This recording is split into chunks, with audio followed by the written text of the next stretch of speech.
You ask Tiger to solve. This deals with linear equations with one unknown. The final result is W equals 84. Let's solve it step by step. Swap sides. Group all constants on the right side of the equation.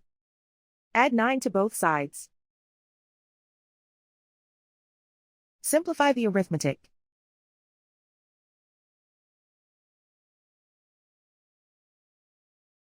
Isolate the W. Multiply both sides by 3. Group like terms.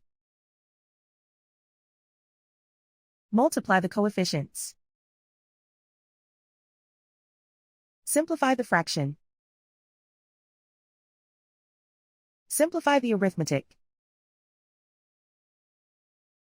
And so the final result is W equals 84.